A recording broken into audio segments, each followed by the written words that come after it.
And then lastly, the most tragic death of this whole show, Ash's death. So Ash's death was left open-ended in the anime, but in the manga, he was basically dead at the library. I choose to believe the route of the manga because the anime is pretty true to the manga. So I would like just to say that he did die there. His death was stupid because I thought if Ash actually were to die, I feel like it would be a epic battle and then die like, Eiji, I loved you. I hope you live happily in Japan. Don't forget about me, but forget about me. You know, like, but no, it was like, oh, I'm going to the library. Oh, I want to go see Ash. I'm Eiji now. I want to go to Japan because he got me a ticket. Don't want to waste his money. And then Eiji wrote this really love, heartful, nice letter for Ash. And then Ash was like, okay, I'm gonna go. But then this annoying ass dude, ugh, literally a side character, a character that didn't even matter in the show, killed my boy. Lau killed Ash in defense of his little brother because before leaving the gang, Ash and Sing were supposed to fight, but because Lau left the gang, he never knew that that deal was basically off. Lau also never really knew the true reason why Ash killed Shorter, right? But yeah, that's why, like, in general, like, even in the real life, like, communication is so important because things can be misinterpreted. At the point when the librarian was like hitting, oh, like, hey, you're not supposed to be sleeping here, and then she was like, oh, it looks like, I can cry, it looks like a peaceful dream. So then she just left him there, and like, it's so sad because, oh my gosh, why am I gonna cry? Ash went through so much in his life, and like, this is the only part that we see him at peace, like sleeping at peace, being at peace. I'm not okay. I'm not okay, I'm not okay.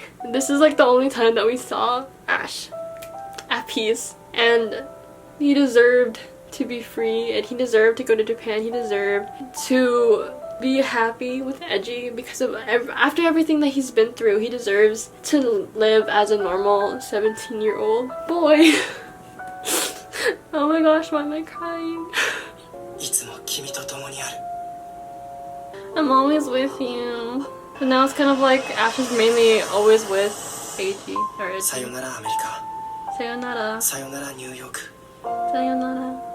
でも君にさよならは言わないよ。僕らはきっと会える。どんなに遠く離れていても、君は僕の最高の友達だ。友達だ。This is the part that got me. Oh my god. こんなところで寝てはダメよ、あなた。いい夢みたいね。すみません。See, it must be a nice dream because this is the only time we got to see. We got to.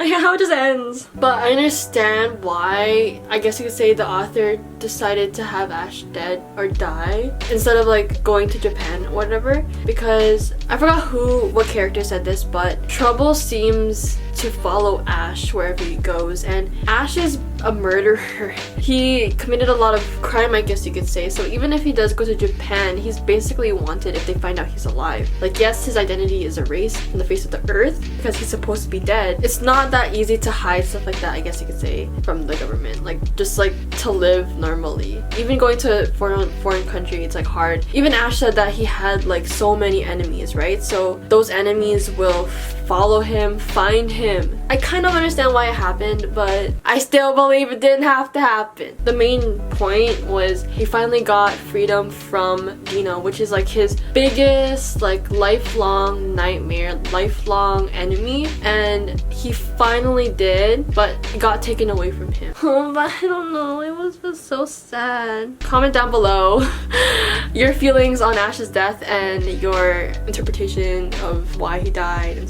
There was actually a TikTok that my sister sent me that said Ash's death was so avoidable because if Ash decided to go with Blanca to the Bahamas or whatever, he could have lived. If Ash decided to see Eiji right away, he could have lived.